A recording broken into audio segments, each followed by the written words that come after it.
We are now going to hear about leadership in form of care and the care concept based on a J.W Marriott quote. And that quote is, if you take care of your people will take care of your customers, and your business will take care of itself. This care concept can help all of us reduce turnover, motivate our teams, and improve performance. That's why we are so happy to have someone from Marriott International with us today. You heard from Glenn Stress, who specializes in the B2B marketing and the international side earlier today. Now, you are going to hear from a gentleman that has over 20 years as the Vice President of Global Sales of Europe at Marriott International. Please welcome this incredible gentleman, Mr. David Bartlett. Thank you, David. Thank you, Laura. Hello, everybody.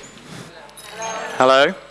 I'm going to talk to you about 3 topics today, and I promise by the end of our session, you will know more about Marriott, Marriott's leadership and core values, and we're also going to share with you a little insight into the integration efforts that Marriott is currently undertaking. So, Marriott. Marriott was founded in 1927 by J. Willard and Alice Marriott. They opened a root beer stand in Washington, D.C. 30 years later, in 1957, we opened our first hotel in Arlington. Then, 59 years later, we end up at September 2016. Marriott was going to go on a monumental change and really create lodging history. Marriott acquired Starwood Hotels and Resorts. What does that mean? So, Marriott is now the largest lodging hotel company in the world. And as we've heard from some of our speakers, biggest is not always best. So Marriott really want to win where it counts. We have 30 compelling brands, and we're featured in 127 countries.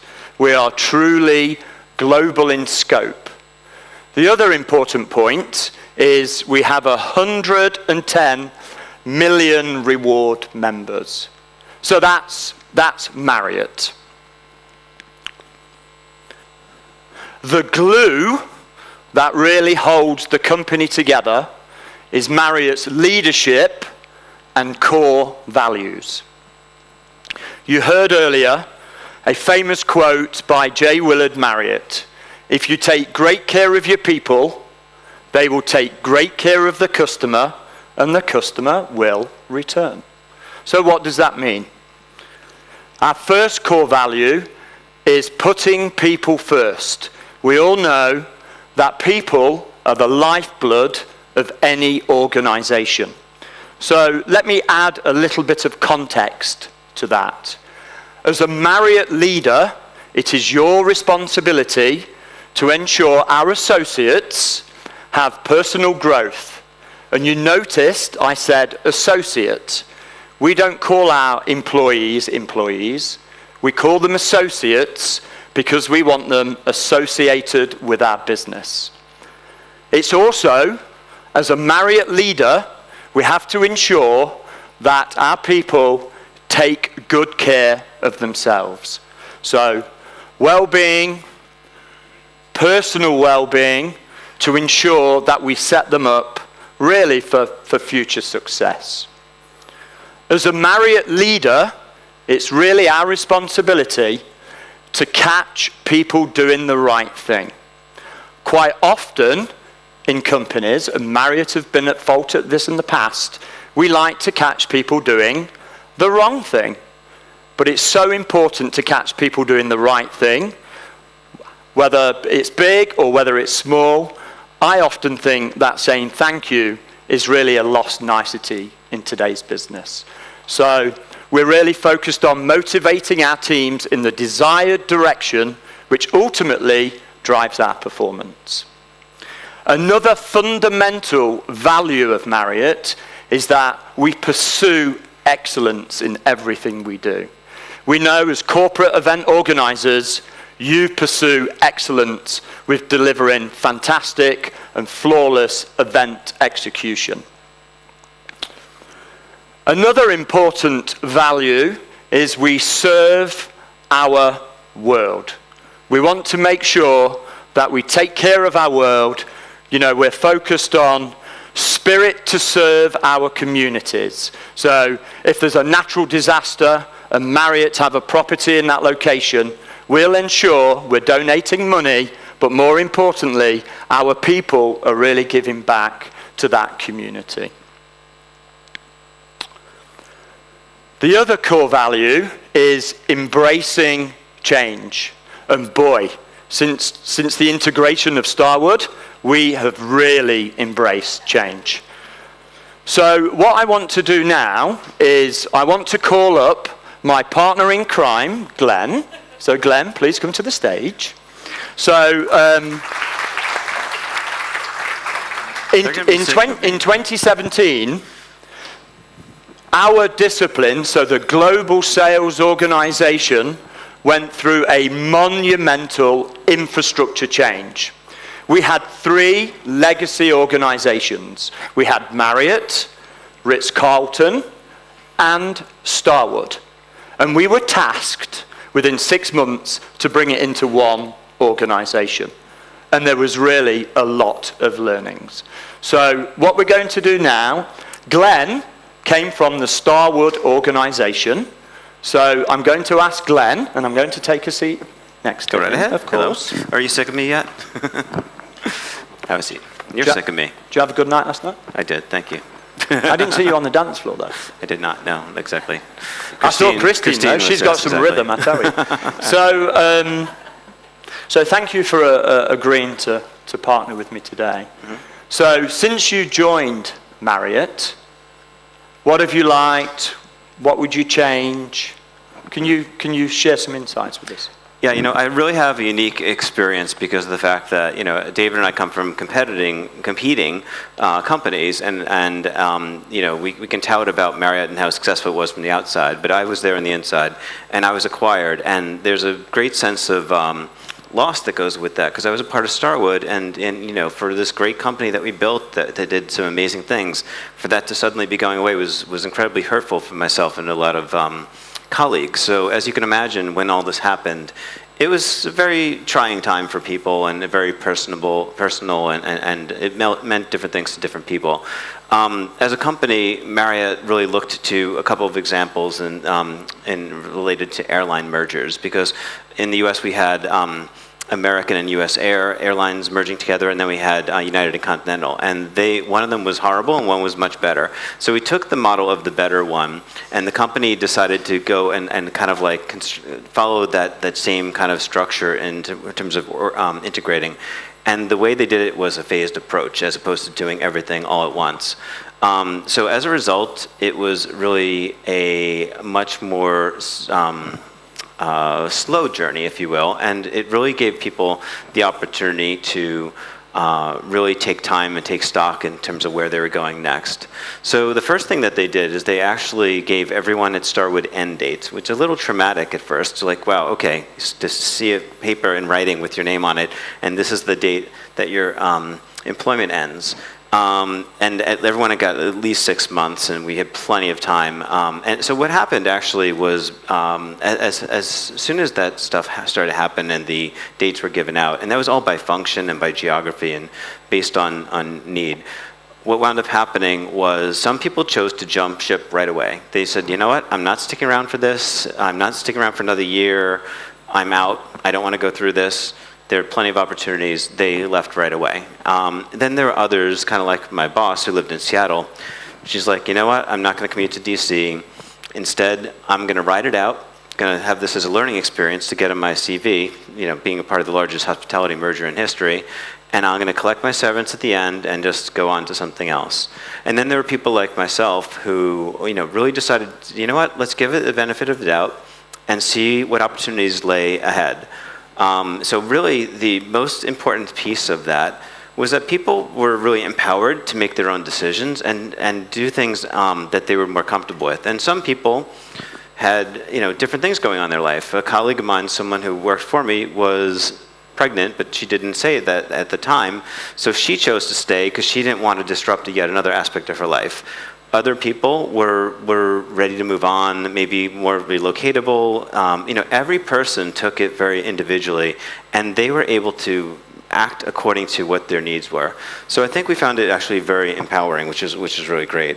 And as far as the company itself, we also, both Starwood and Marriott also brought in people to do training, interview training, update your CVs, as well as get new professional headshots. And the result was like everyone was just so transparent, and it was really a wonderful experience because what wound up happening was people were sharing job information. I myself had a recruiter contact me for a cruise line in Miami, and I had someone who worked on my team who obviously was in the same boat I was. I declined to interview for it, but I passed it over to her and she got the job. So it was this incredible sense of community, which I know is rare. It's not something that happens quite often. But I'd say for the most part, the company was extremely transparent. They treated people with dignity, and we all knew that there wasn't room for all of us at the new company. But those who wanted to leave, left. Those who wanted to stay for a little bit, they stayed, and others who wanted to really wait around and see what happened, they were empowered to do so as well. So I've got to say, it's a tough situation, but I really think that I was treated with respect and dignity, and that's why I joined the new company, because in reality, it certainly wasn't for the salary. But I felt like I was treated with such respect that it just wound up being a really kind of soft landing for me, so it worked out really well. So thank you for the insight. So do you believe that Marriott really lived its core values through the integration? And is there something that you would have changed for the better? Yeah, I mean, they really did demonstrate the core values and everything. And I've got to say, in terms of, I've been through a few other trying times career-wise. I worked for a financial services company during 9/11. And our company was right next to the World Trade Center, and our headquarters was damaged for a year. And it was a very, obviously, bad time for our company. And our CEO got us all together shortly thereafter and basically had very sobering news to deliver in terms of the fact that we could not survive unless we made drastic staff cuts. So he said, look to your left, look to your right, one of you will not be here in 3 months. And that was really powerful and sobering. But in reality, I think that the news was delivered with such factual-based information that the blow was a little softening. It still was difficult. It was difficult for all. But it would really, I think in that company example as well, it was something that we, it was a learning opportunity in terms of how to be treated with dignity and respect. So back to your question, I think that Marriott certainly embraced these qualities. Ironically, the same company a few years later, during the downturn in 2008, we had another leader who was based in London, and he was talking about layoffs as well. And he, at that point, said, he's like, look, it's only a job as long as you have your health and your family. And then he's like, we're all going to make sacrifices. He's like, I, for one, am not going to take my family to the Maldives this year. I'm going to go to Spain. And I'm like, oh my God, Spain's awesome, first of all. But second of all, I'm like, what a Marie Antoinette moment. Like, it's crazy. Like, seriously, you're not like putting yourself, you don't have any empathy. So for leaders like that, luckily he was one of the people who got downsized. So a little bit of poetic justice there. But I really think that for Marriott, bring it back to your question, those core values that you actually just listed out, going through the process, you could see all three of them. I mean, it wasn't 3 out of 5. It wasn't quite, spirit to serve and things like that. We weren't through a, hurricane or earthquake or anything.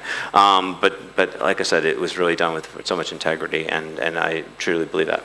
Great, thank you. So I'm going a little bit off-piste, and this is a hint. What do you like about your new Marriott colleagues? Oh, okay. I've got to say I haven't yet met one that I dislike at this point, and it's really rare for business. Everyone, it's just such a family. There's a reason that people stay there. Our boss just celebrated, 35 years? 35 years. 35 years with the company. Everyone there is 30, 35 years, 25 years, and that's rare in companies. And for Marriott, it's kind of the norm. People stay for a good reason, because of the fact that they find it such a family environment. I mean, it goes back to the founders and kind of the values that they instilled on the employees as well. But yeah, so I mean, in terms of my colleagues and competitors, we were competitors before. I actually didn't know David. Not sure if I would have liked you, actually, before we started working together. But that's not very nice. See, he has a reason for dislike me. No, I'm just kidding. But we were competitors, and now to work together, we really felt like we were warmly embraced. And I honestly have to say that the team and the company itself works very efficiently as a family, and I think that gets back to the core values. Yeah, and sharing is caring, of course. Absolutely. So the final question, really, from a leadership perspective, what would we do better through the integration, do you think? Yeah, I mean, I think it's got to go back to transparency and treating people with respect. As I mentioned, being on this other side of it, this isn't good news to tell. And whenever you have to let someone go, luckily I've only had to do it once or twice in my life for my team.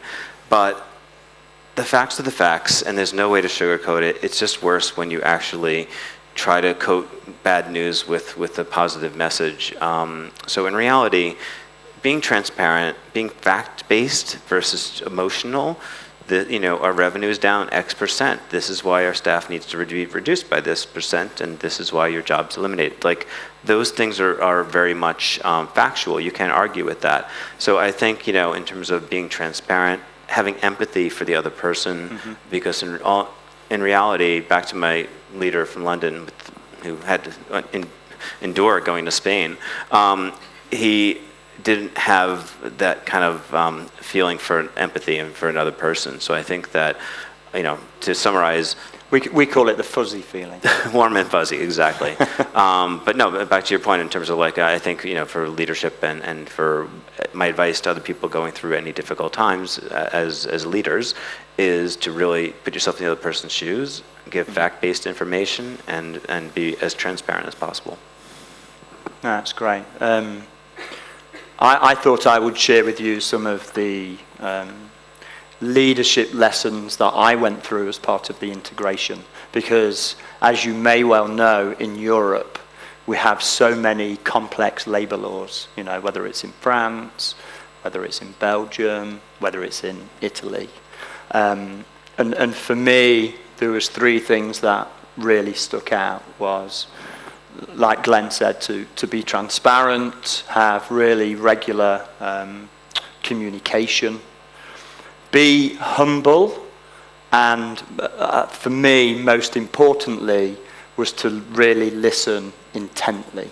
So, and I'm sure that leadership you can apply in your events and the execution of your fabulous events. So before we go to, I know we've only got a couple of minutes left to a Q&A, I thought it was really appropriate on behalf of Glenn and myself really to take this opportunity to thank the UNICEO staff for really putting on a fabulous 2 days with the Congress. I'd also like to really recognize as a hotelier the Kempinski Hotel, which is a competitor of ours. I think they've done a phenomenal job taking really great care of us. And for me, the Hungarian chapter or the team on the ground, I think they've really given us a little insight to the spice of Europe. Beautiful Budapest. So I'm not going to say any more. I'm going to be quiet. I think we have about a minute left for questions. So Laura, I think I'm going to hand over to your beautiful self. Oh, I thank you very much, David. Thank you, David. Glenn, let's hear it for the guys. And notice the matching tie. I love the coordinated tie, too. I know. I think I should come in the middle then. Exactly. Well, you know, what I really love is this really kind of comes back to the fact that, you know, I think we all believe, and we discussed, the fiercest competitors can make for the strongest collaborations, the strongest alliances. I would love to ask both of you, was there a preconceived notion before or maybe during the merger that you had of one another companies that was either dispelled after you joined together or proven after you joined together? Because, you know, Starwood and Marriott, you know, had been fierce competitors for a long time. Yeah. So what is it that maybe you had a preconceived notion about that was proven right or proven wrong? That can be a plus or a negative. Do you mind if I take that? Go ahead. So I would really class it as the perfect marriage, if there is a perfect marriage. Marriott is really known for its operational excellence and process, whereas Starwood has marketing excellence as well as some beautiful brands. And Marriott wasn't really a leader in the luxury space. So if you look at some of our brands, you have St. Regis, you have the Luxury Collection, you have W. These are beautiful hotels. And as I said earlier, big is not always the best. We want to win where it counts, and we are winning in the luxury space. We're the largest operator. So if that.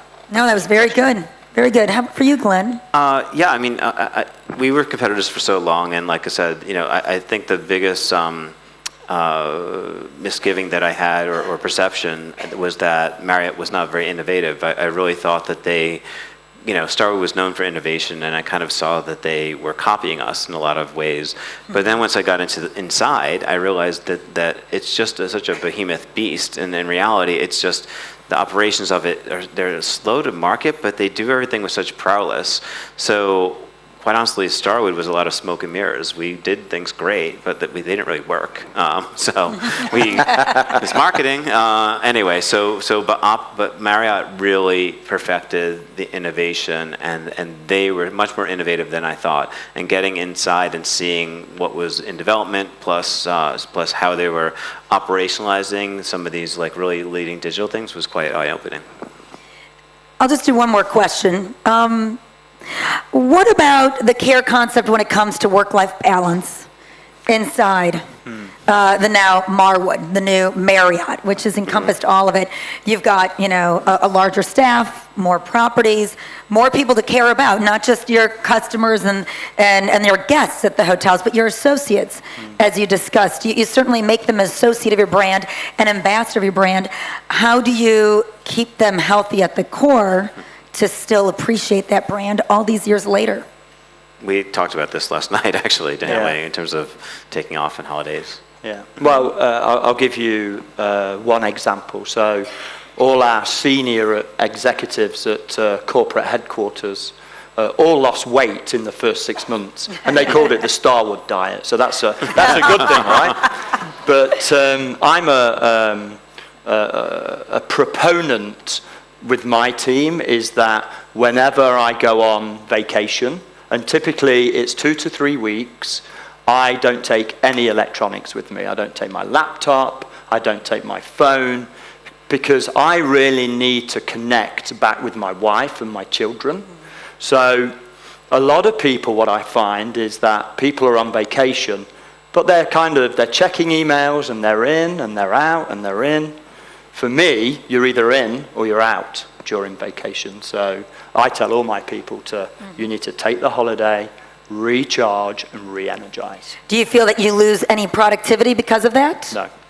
So you actually gain? Yes, absolutely. And I can imagine there's quite a good trust there too with your office. You're leaving, they're in charge. Yeah. You can trust that factor. Yeah, we typically do housekeeping notes, or my leaders, so, and we all cover for each other. And I always say to the people, the world will continue to spin without David, without Glenn. So. I find that hard to believe. Glenn, you work in America. Yes. You know, you're here in London, in Europe. Do you find that same balance? Can you walk away? Is that a cross-cultural issue? We're going to talk more about that in a moment. I'm not as disciplined as David, I have to say. I cannot walk away, but I'm getting better. I've now vowed to not email on weekends. I now do use the delayed delivery thing, so I will respond and I'll basically set it to go out on Monday morning, because I realize I don't want to set the expectation that people have to respond back to me on a weekend. That's not fair to people. So that's a practice that I've started doing personally, and something we've discussed as a team as well.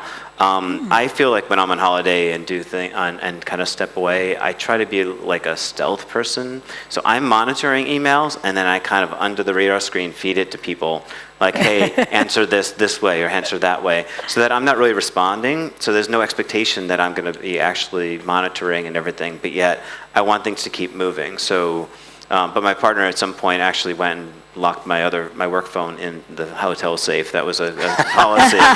We're going to put that away for a good 12 hours. We're going to be at the pool, like whatever. So, yeah, and the iPhone, once it became waterproof, that's dangerous. It's not going to be in the pool and actually texting. I feel like that's an area I need to get better at. And I don't know if it's cultural, if it's just the way I'm wired, but I could improve upon that. You need to come and work in Europe. Yeah, Then we'll be absolutely. together all the time. Oh. I tell you, I'm just... See, we're now such good friends now. We're wonderful. We've gotten past all that. Well, you've competitiveness. taught me about delayed, so I might take up the whole delayed email, so that even if you're working, it's not like you're demanding somebody else respond to Because you I right away. kept putting things in draft folder, and then I forget to send them. And a week later, I'm like, why is that person asking me again? I'm like, oh, I never sent it. Well, we appreciate you not making this simply a draft leadership moment, but really, truly concrete. Thank you very much, David. Let's hear it Thank for you, David. Laura. Thank you, Glenn. Thank you very much. Glenn Stress and Marriott International.